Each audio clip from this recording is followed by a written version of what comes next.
Good day, everyone. It's your boy, your homeboy, BOI, Peter Dunn, Pete the Planner, with another episode of the Pete the Planner Show. Joining me from Studio North is Damian Dunn. Hello, Dame. Hello, Pete. It is good to be back with you. So much has happened in the last 5 business days. Last week's entire show was dedicated to the one and only defender of the poor, Robin Hood. That sounded that the way I said that didn't mean what I meant. I was trying to do a joke about what Robin Hood used to be and what it is now. Boy, have they done something to the bed in the last 5 days. Yeah, hasn't been great for them, has it? Has not been great. Jameson, hello on Facebook Live. It is good to be with you. So good day, Amanda Grace. Dame, here's what we're doing here today. We've got an email about car repairs. So we are the click and clack of the financial world today. Excellent. We've got an email about some advice an advisor gave their client. Okay. And then I think we might talk a little bit more about Robinhood and GameStop. And then, hello, Danza. And then we must cover the biggest waste of money of the week of all time, which several people have sent it to us this week. And it's incredibly obvious of what we're going to choose. And then current events. So, Dame, does that sound good to you? Yes, absolutely. Let's do this show. I mean, I find myself on another Friday where I have a tremendous amount to do at the conclusion of the show. And so I want to get started. Not that I want to all hang out with you, but we must get started. So in 3, 2, 1, we are going to start the show. And I'm going to start. 3, 2, 1. This week on the Pete the Planner Show, we answer your money questions. Here's how the show works. You email us, Ask Pete. All one word, Ask Pete at PeteThePlanner.com. Ask Pete at PeteThePlanner.com. You put your email in, and guess what happens? We'll possibly answer your question. When I say we, I mean me, Peter, and Damian, who is not related to me. We have the same last name. He's the vice president of advice at Your Moneyline and Hey Money. Hello, Dame. Hello, Pete. Dame, your voice is a little under the weather this week, but you are battling. You are a champion. You are the inspiration to this show on a minutely basis. Seems a little insincere. First email we got to this week it says, Dear Dame. What? No, come on now. That's not right. It doesn't. The email address is Ask Pete. It's not Ask Dame. Well, maybe they finally made a realization on who actually helps here. Dear Dame, we've got a car problem. And well, based on your posters, you seem to be a car guy. We have a 2008 Lexus SUV in really solid condition, yet it needs about $3,000 in repairs. The Kelley Blue Book is only $4,000, the Kelley Blue Book value. I'm struggling to see how putting $3,000 into a $4,000 car makes any sense, but it's only got 158,000 miles, which isn't bad for a 2008. And we only put about 5,000 miles per year on it at this point in our lives. Really good car, but we are torn. Pete is funnier. Signed, Peter Nicholas Dunn. Oh, yeah, there we go. There. So the big reveal, y'all. We had a car conundrum this week. And let me tell you, when you happen to work with a bunch of financial geniuses, I put this in the FC team, which is our financial concierge team Slack channel, and just let all our geniuses like Dame weigh in on what to do, which is pretty interesting because we actually got lots of different answers. But Dame, I put it to you. You're a car guy.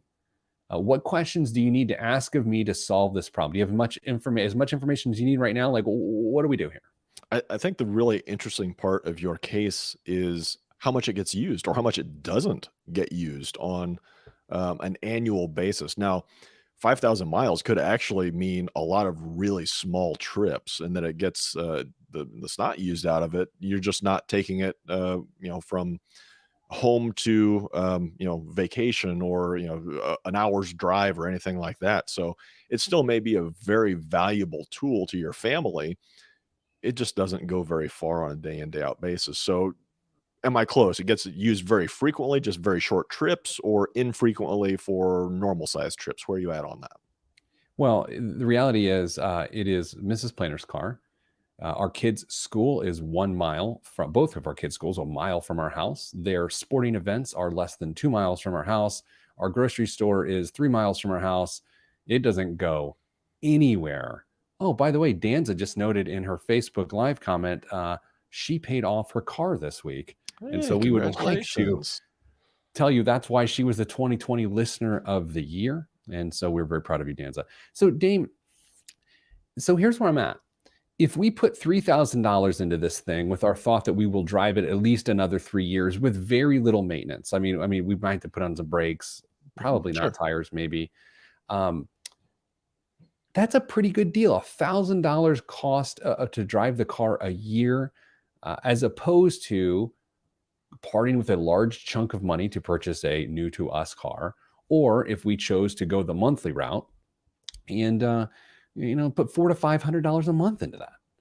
Yeah, there's a few different ways. You could pony up the cash now, make the repairs, and get your use out of it for the next few years on a pretty reasonable cost. However, you don't know if anything else is going to happen that may cause you to shovel more money into it, but that's a risk that you might be willing to take in this circumstance. Another option that nobody mentioned in our channel, could you be a one car family? This is interesting. This is really interesting. We're closer than we've ever been before, but I think it's because of the pandemic. The challenge becomes Wednesdays, Dan. If one kid has one sporting event and the other kid has the other sporting event and we got to split, like you can't really do it.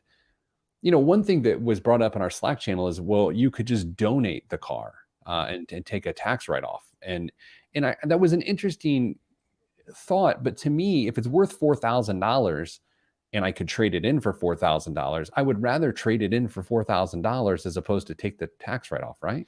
You're not going to trade it in for $4,000 though, because it needs repairs. And so they're going to take whatever the normal good condition would be, subtract some off for the work they know they're going to have to do, and you'll get maybe $1,000 out of it. Well, see, I disagree because I base the $4,000 based off it needing repairs. Oh, okay. All See, right. look at me. You say you're not a car guy. I'm not a car guy, but here's what we ended up doing. It's funny how you get put in these jams and then within minutes you go from, oh, looks like we're getting a new car today to, you know what, let's just pick the car back up. It's drivable and let's think about what to do. And then within 10 minutes, we said, you know what, let's do the repairs. That's why you have an emergency fund. Mhm. The car is fine. Our kids are disasters when it comes to treating our cars correctly. I mean, our kids don't eat grape jelly on a regular basis, but it feels like there's grape jelly in our car at all times. Yeah. Right. So there's that. Then there's also this idea of like the last thing we really want to deal with right now is, oh, we got a new car. Like, I don't need that in my life. Right. Yeah. So it is already repaired. It's already repaired. I'm picking it up this afternoon. I'm giving them 3,200 American dollars. And keep your fingers crossed that this doesn't become a weekly segment here on this show, the travesty that is our car situation. I mean, the other option is to do the very caramel thing and get your Mrs. Planner a new car for Valentine's Day. I could absolutely do that. And our birthday's not far off. We could absolutely do that. I will say this, and this was interesting in our chat here, in our group chat, is some people fancy themselves a car person. I like a new car, whether you're a man, woman, whatever. Like people like, I'm a car person. We're not really car people, neither Mrs. Planner nor I. So that actually makes this a lot easier. Like we just don't want the hassle. Sometimes when people say they don't want the hassle, what they'll do is they'll get a car under warranty, and then that's how they deal with not having a hassle. To us, the way to not have to be hassled with it is to not outlay money on a regular basis because we don't really care anyway. And I will say I have a lot of bad things in my financial life that I'm not exactly, not a lot of bad things, but things I'm not necessarily proud of. The fact that I really don't care about cars that much is a good thing for me. Yeah, I think the key here is, and you just hit it on it. If you are confident or reasonably confident that you can put some cash into this vehicle that has 150 some thousand miles on it and get a reasonable service life out of it beyond this, at least something that you're comfortable with, then that's a pretty easy decision. If you don't need the latest and greatest car that's rolling down the road, keep what you got, maintain it as well as you can, repair it when it needs repaired, and let it keep on going. Who cares what somebody would give you on trade for it if you're happy with it and you can you're comfortable with the money that you're spending on it. What about the report that I saw this morning? By the way, Craig P. Anderson always makes this show. Hello, Andrew, there on Facebook as well. Craig says he's owned 4 cars his entire life and he's 54. Come on, Craig, you're not 54. You're at least 60. All right, so Dame, I have no. Oh, what about the news this week that the Biden administration was going to cancel all auto loans? What thoughts on that? You did All not auto see loans. that. Yeah, you're just trying to get under Dan's skin. I'm just kidding. He's not doing that. But we should probably talk about the student loan debate has heated up again. Biden administration wants 10,000. A bunch of other Democrats want 50,000 of student loan forgiveness. Like, what is actually going to happen? Actually, let's talk a little bit about that after the break. We'll do that. We'll do the GameStop story. And then in the third segment, we'll do the question about a financial advisor. All that's next here on the Damian Andrew Dunn Show. I'm this week's guest host, Peter Dunn. Thanks for being on the show. We'll be back after this. That was me not hitting the post, trying to think of things to say, and so that we didn't sound dumb on the radio. So what'll happen is when we listen back on the radio, that will sound dumb. I thought you were going to give our social security numbers since you gave our full names too. I was just waiting for it. I don't know. I don't know what's going on this week. So anyway, everybody, I'm always, here's Craig's car lineup.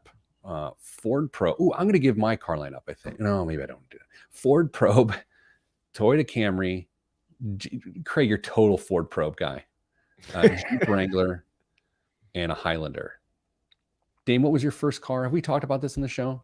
My first car was a 1986 Pontiac Fiero. I got to reset. GT had the forsaken me. famous 4-cylinder Iron Duke, and had possibly the smallest gas tank known to man. I had a Plymouth Sundance. A red Plymouth Sundance, 1990, I believe. Yeah, that was my first car. Manual? Was it a manual? Yeah. No, but it had a manual in the glove box. Dame, did you hear my kids melting down in the last segment by any chance? No. They are home from school because of icy conditions and whatnot, and it's caramel. So I felt like I heard quite the dust up out there. It did not translate to our audience, so I'm afraid to go out there. I'm going to be honest. At the conclusion of the show, Mrs. Planer's look on her face will not be a good one, and there could be some timeouts. Well, the good news is she's got a car coming. Yeah, a car with heat. With heat. 3, 2, 1. Back on the Pete the Planner show, did a little parenting between the break. That's how it works now. We all work from home. We broadcast from home. We educate from home. This is who we are. Damian, a couple stories this week that we should cover before we get to current events. First, the student loan forgiveness talk is heating up once again. I'll tell you this. A lot of Democrats in Congress are really, really, really pushing for $50,000 of forgiveness per person, which is a lot. There's $1.7 trillion in student loan debt, and I believe I read that would eliminate $700 billion of that student loan debt. And of course, the Biden administration is more apt to try to push through $10,000 of student loan forgiveness. And if I'm forced to choose between the two, I think I will take the latter. But there's also the option of whether student loan forgiveness on a mass scale makes any sense at all. I believe it does personally, but I think not at a $50,000 tune. What happens next? We've talked about this a lot, but this is the latest breaking news here. What do you think happens? I still think that this continues to be debated somewhat intensely over the next few months, and that they have a solution ready to push forward in time in September for to line up with the student loan payment moratorium to come to an end. So I think this is going to come to a resolution sooner rather than later. And if I had to guess, it's going to be the smaller amount, not the larger amount. I think so too. I mean, I'll say this, and again, we don't try to make the show political, but here's the thing, guys. The things we're talking about are the economics that affect you and I, all of us on this call. What am I doing? I'm on this Zoom call now. Oh my God, Lord, help me. But they help or hurt all of us, right? The economics here. That's why even the $1.9 trillion bill being passed through the way it's being passed through I don't think Congress is going to do that again with this $50,000 forgiveness thing. I think you get that one shot to appropriately or inappropriately muscle your legislation through, and I just don't think they're going to do it again. No, I think they've got to be really, really careful with the steps that they take here. And if they go to the well too many times where they just start pushing things through using reconciliation, it's going to set a really bad precedent going forward. So hopefully, uh, cooler heads prevail. There's some cooperation from people on both sides of the aisle, and we've come to a nice little resolution. GameStop sort of went nuts. When we were doing the show last week, I think it was still trading in the high 300s to 400 range. Well, since then, it's not. It's now trading at $62 a share. It has lost, I'm not even doing that, lots, 75% of its value or whatever. I don't know. Who cares? Dame, I'll speak for myself. You can speak for yourself. I'm not an I told you so sort of person. I just don't find it useful or helpful. Do you fancy yourself as an I told you so sort of person in your personal life? I don't verbalize it. I just kind of smirk. Right. That's the thing about not necessarily being an I told you so sort of person. You don't have to verbalize it to have the same joy of going, hmm. That being said, everything we said on the show last week, which is completely dedicated to the Reddit, GameStop, Robinhood thing, every single thing we said came true this week. And that gives me a high degree of pleasure. And here's why. There were so many opinions out there about what was going on of, eat the rich and the hedge funds are the evil guys and this and that and the other. I get it. It's an emotional thing, but there were so many uninformed opinions weighing in that it just clouds people who actually understand it, who, if you just settle down, they'll explain it to you and it will happen exactly like that. That being said, there was also a story this week about how some hedge funds got on the other side of this thing and one made $700 million on this. So listen, the GameStop thing, these things will not happen again. These things will not happen to this degree again. And this idea that a bunch of people banded together to beat up on the hedge funds, but then they broke apart as their own personal interests started to filter in. Who saw that coming, right? Yeah, say what you want, but hedge funds are typically filled with lots of really, really smart people. They got pretty brazen with some of the stuff that they were doing recently, or maybe for a little bit longer term, and people finally had the tools to catch them on some of the stuff that they were doing, and they got caught. But you can be sure going forward that there's going to be new strategies, new plans, and the chances that they're going to leave themselves out to dry like this in the future probably pretty slim. And then that Thunderkitty guy or whatever his name was, Roaring Kitty, what is it? Roaring Kitty. Roaring Kitty. I thought it was Thunderkitty. I like Thunderkitty. That was a cartoon. Oh, anyway, Thunderkitty was employed with Mass Mutual as late as, I believe, January 28th, which was last Thursday, maybe, right? Maybe. I think he was in their marketing department, though. I don't think he was actively talking to people. I don't know. I'll just say that he's in trouble. I actually watched 5 minutes of one of his videos this weekend. Have you watched one? No. So for those that don't know, Thunderkitty, or what is his name? Roaring Kitty? Roaring Kitty. Roaring Kitty is a man, and he has a real name, but his screen name is Thunderkitty. And he worked for a securities firm in the financial wellness education department, oddly enough. And he was one of the main people behind this Wall Street Bets Reddit board, and he had a huge YouTube following. So I watched one of his videos from 6 months ago about GameStop, and I'll tell you, he was right. I mean, I'm not making fun of him in the sense that he's wrong, he doesn't know what he's doing. He was exactly right. The question is if what he was doing was legal based on the position he held and the licenses he may or may not held at the time, and his employment agreement, and what he owes in regards to FINRA and SEC, those sort of obligations. But yeah, Dame, nothing surprises me. Robinhood just opened back up all trading back on GameStop and AMC overnight here. Today's February 5th as we speak. So, and Robinhood's gonna have a Super Bowl ad, Dame. Yeah, that'll be really interesting, won't it? Yeah, I don't think the world's going to like that. And I also have to tell you that Robinhood IPO is still coming later this year, and I think it's going to go gangbusters. And this is not to say invest in it. This is not investment advice. I believe Robinhood will become the Facebook level disruptor in the financial services world because they simply don't care when these horrible things happen, and because it doesn't hurt them. It just doesn't hurt them. They have more downloads of their app last week than they've ever had. It was absolutely ridiculous. And we had a story a couple weeks ago. They're going to try and pivot and then start to build out some of their services, include new ones to be more attractive to groups that they don't have very good participation from now.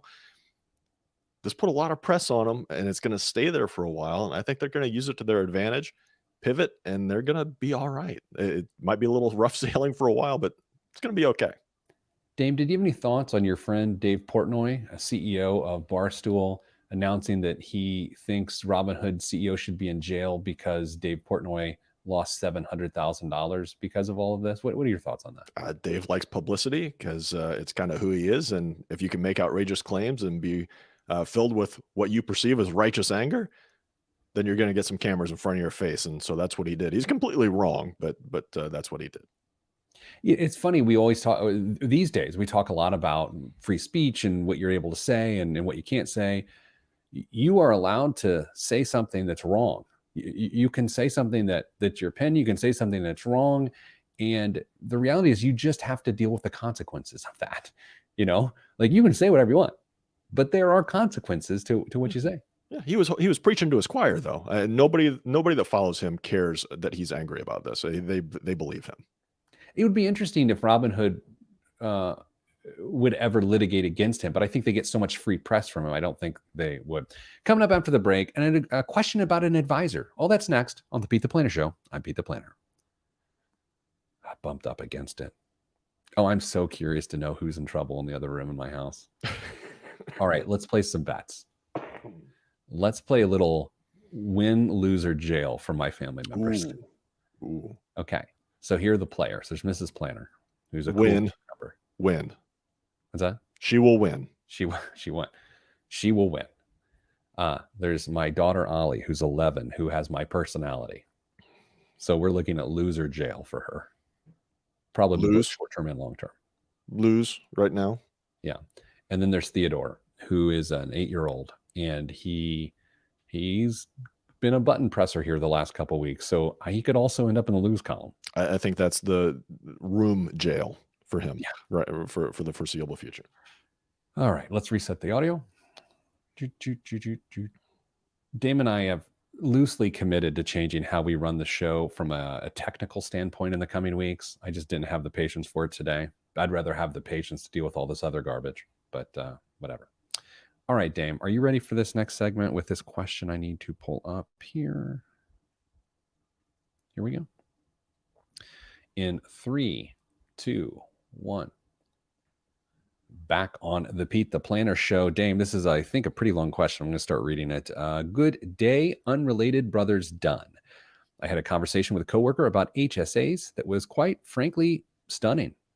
We both have one and we're singing its praises. Then he told me how his advisor is having him use his. We both contribute to the max to our HSA every year, by the way. Side note, same. I love an HSA. And both have around $1,500 of medical expenses a year. I shared that I had built mine up to the minimum $4,000 last year and was now investing everything over that. He shared that he had his invested with his advisors managing the investment, but an advisor has him use out-of-pocket money to cover his $1,500 a year in expenses so that the entirety of the HSA contributions each year can be invested. Outside of the advisor having more money to manage and charge a fee on, I cannot fathom a reason to not use the HSA money to cover medical expenses. Am I missing something? Is there any argument to use after-tax money instead of pre-tax money to bolster the invested amount? The only thing I could think of was he needs a new advisor. Am I wrong? Thank you for everything you do. this person's name. P.S. All his advisor doing is telling him which investment mix to choose, which the HSA investment tool has an automated system to do. So he is paying his advisor's fee, then the fee associated with each fund within the HSA. Personally, I just have it in the S&P 500 index fund available, which costs 4 basis points and no advisor fee on top of that. Oh my gosh, Dave, I didn't realize how much I was going to love this question. Because, I don't prepare for the show. No. So much here, and I love this. What do you think? In my personal opinion, I think the idea of funding your HSA but paying for your expenses out of pocket, if you can do that, if you can afford to do that, it's a fantastic idea. It's a great idea, and I've thought of it, but maybe not in such clear terms. But that's brilliant. Yeah, you've got the triple tax advantage of the HSA. It's growing, and it's going to grow especially if you've got a long time period before you retire. You're going to have a huge pool of money set aside for medical expenses or whatever else you want under current rules as they are now. Who knows what HSA rules are going to be by the time you retire? Check local listings for age. But if you can manage to fund that and pay for your expenses out of your pocket, think of it as almost like another IRA contribution at this point. So you've got a pool of money to use specifically for health expenses when you retire, or maybe something else if you absolutely have to. But man, paying for it out of pocket, go for it. Now, should he be paying for the advisor to help him pick investments? That's a different question. There are some people that have zero desire to pick investments, manage investments, whatever the case is. And I am not going to sit here and shame somebody for paying somebody to do that. That's a reasonable expense to do, because if you don't think you are confident in your abilities to do that, or maybe you're overconfident in your abilities to do that, then by all means, get a professional roped into it. Will the S&P 500 work out for the emailer long term? I hope so, because tons of people got money invested in the S&P 500. I hope it works great. But if somebody wants help with their investment allocation or choices, pay for it. That's fine.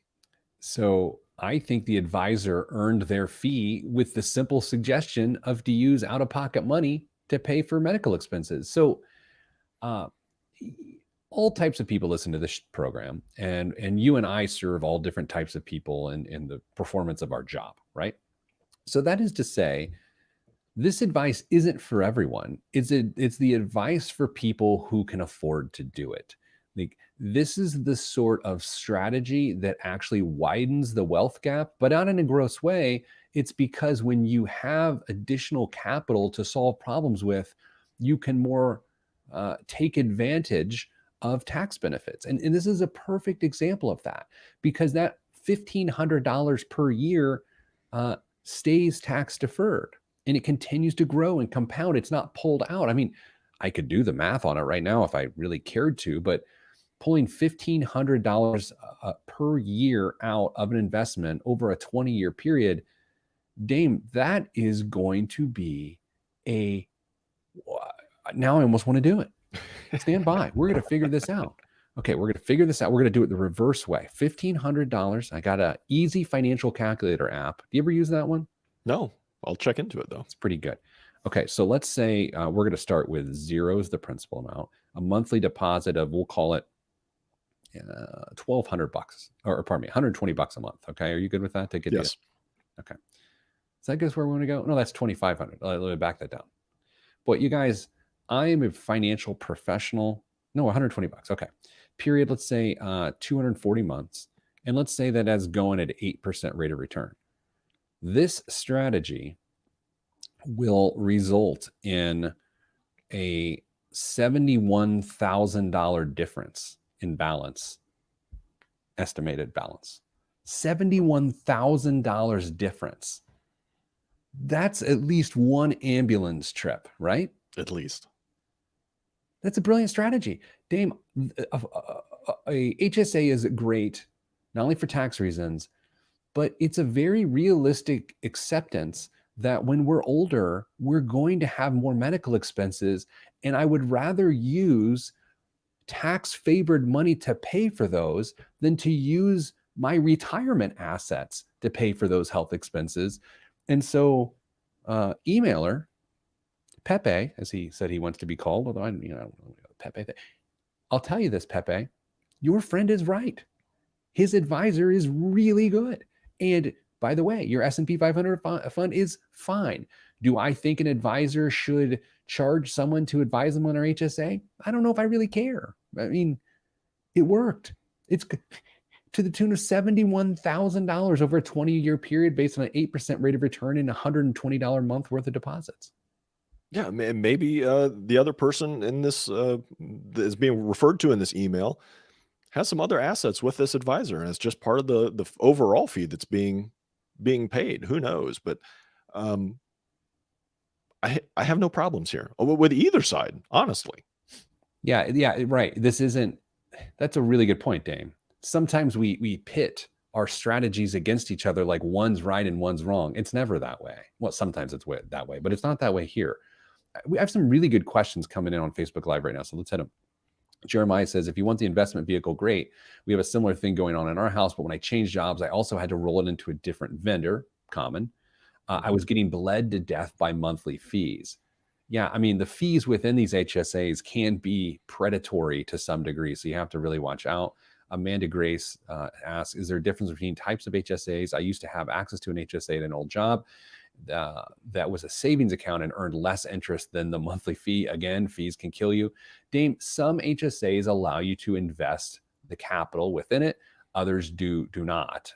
Is there something that a person can do if their organization does not support the investment thing? Can they put it out and put it into a different account, or are they just out of luck?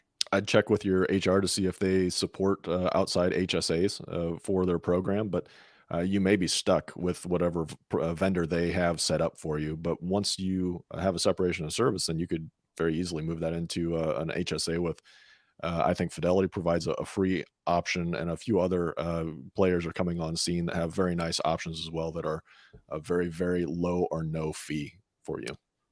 I have to say, it's early in 2021. It's only February 5th. This might be my favorite financial tip of the year that we're stealing from an advisor who gave to a guy's coworker, and we're taking it as our favorite tip of the year so far. If you can afford it, max out your HSA, have it properly allocated and invested for the future. And if you have nominal, like $1,500 a year in medical expenses, pay for it out of pocket.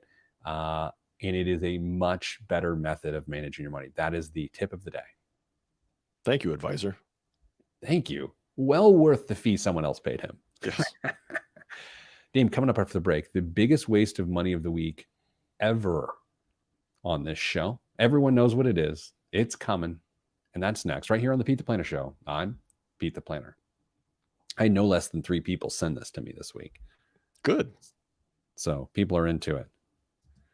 I don't want to show the imagery of it because the imagery bothers me. I don't know why. Like totally. It's not. Yeah. Well, imagine when it's real. I think it is real now. Oh, it is now? Oh, yeah, it's done. Oh. Don't blow it. Okay. Oh, boy. Okay. I mean, what is going to happen when I go in that other room? I think I heard my daughter just melting down in like really faux hard tears. You need to go out there with like, this really great, upbeat, happy attitude, like top of the world. Hey, what's wrong with you, Skipper? When this is all said and done, we may, all 4 of us in our household, have to go on separate vacations at the same time just to get out of each other's face. Yeah. You know how when you're on vacation, sometimes it's harder as a family because you're forced to parent on the road. You don't have your home accessories to help you deal with, especially if you like rented a house or something. It's actually more intense and you never get away.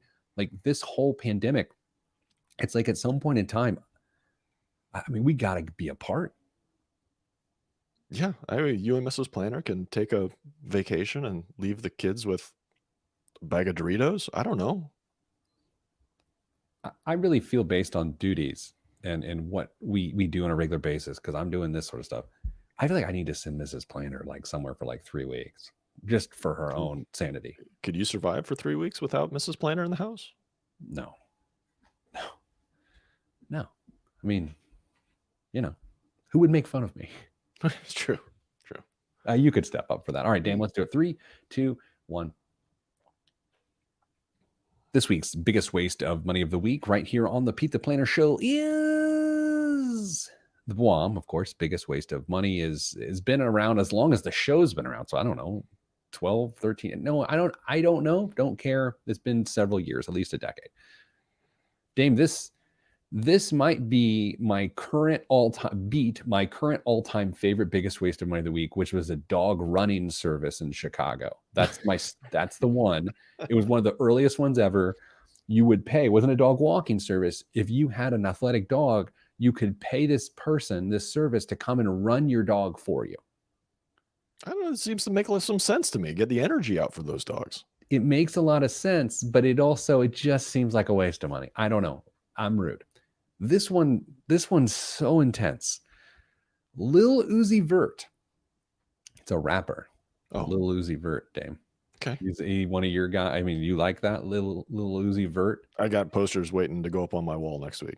His real name is Samir Beisel Woods. He's known professionally as Lil Uzi Vert. Oh, he's not on his birth certificate? What's that? It's not on his birth certificate? I don't know. He's also known as C-Lab Vertical, Renji, Baby Pluto, Suzuki, and Uzi London. Anyway, he had a diamond augmentation on his head.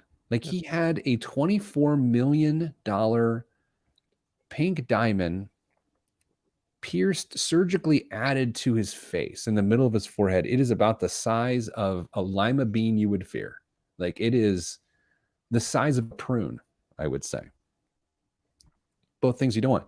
In the middle of his head. Dame, it's 11 carats. There's so much here. Number one, to spend $24 million on jewelry, now I've got to look up Lil Uzi Vert's net worth, right? It's not jewelry. It's a stone. Yeah, that's a good point. Or his net worth. Oh, my God. I mean, I don't ever know what to believe on the internet, but net worth is said to be $16 million. So where's the math here?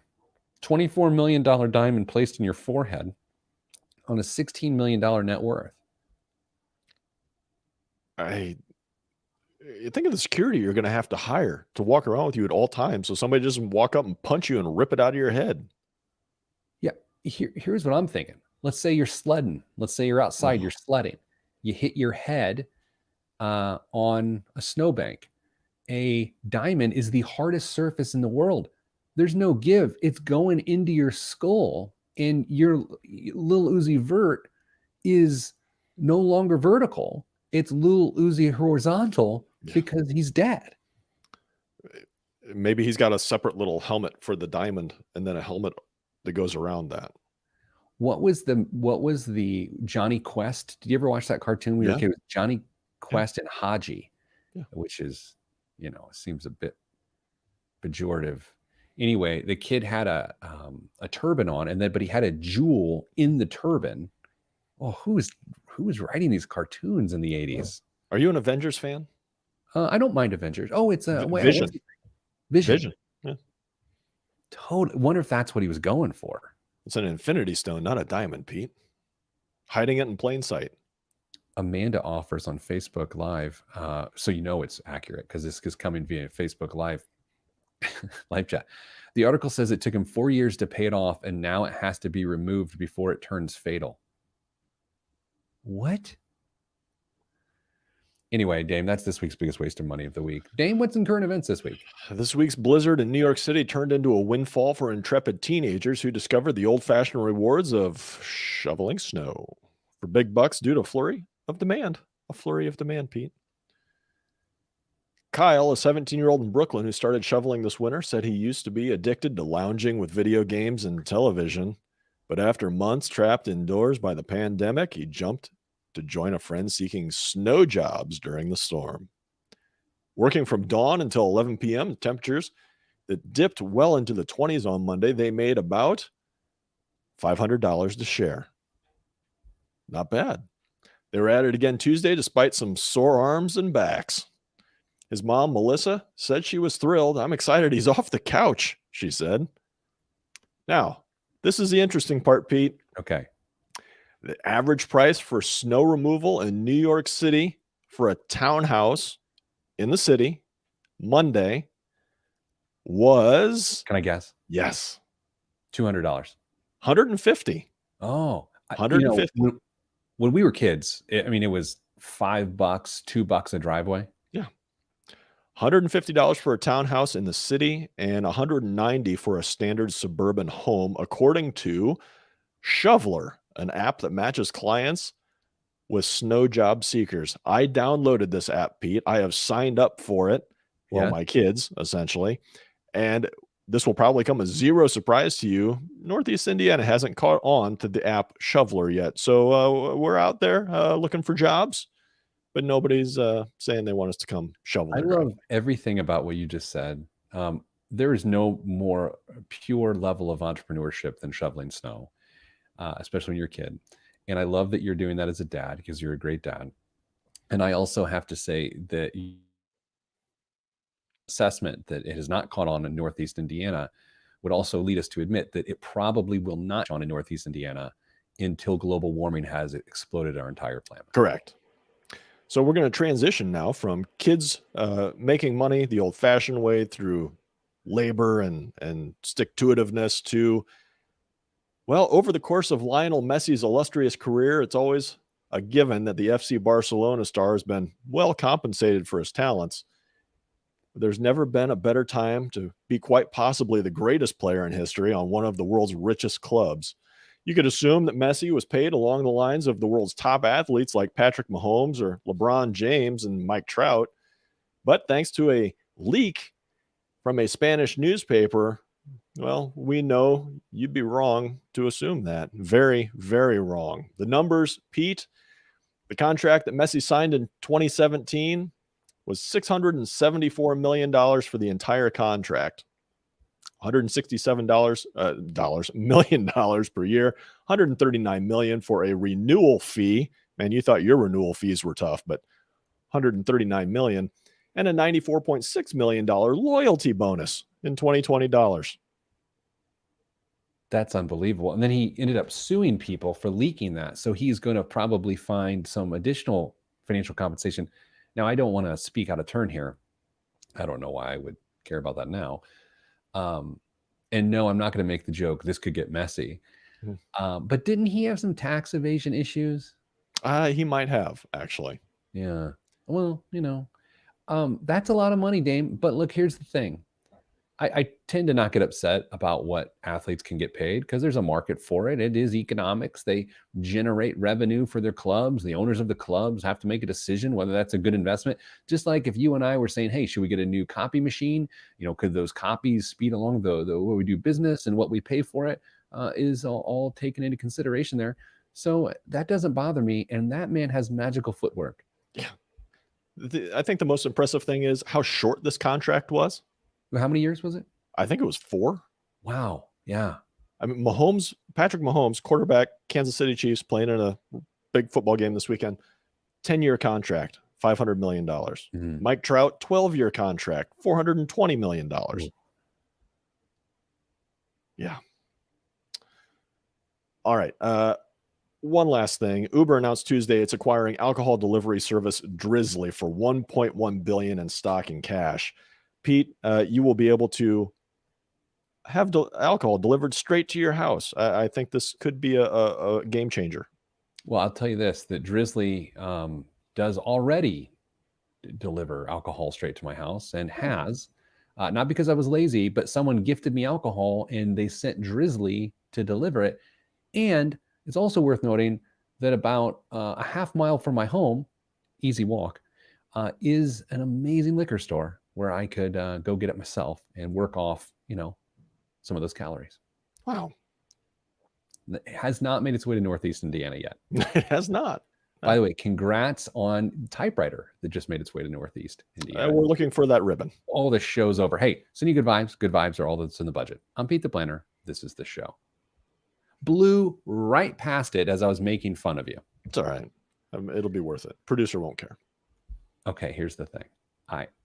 I'd love to hang out and exchange pleasantries, but I have got to go find out what happened. Dame, I will send you a Slack. The rest of you, I will update you next week. Okay, so what are our bets again? Okay, Mrs. Planner is Win. not going to be the winner here because she's going to be upset. And so that makes me also the loser. Loser, yeah. I think Ted's in big trouble. I don't know. I'm going to find out. Is this a house full of losers at this point? Yeah, yes, absolutely. Yeah. All right. See you, man. See you, everybody.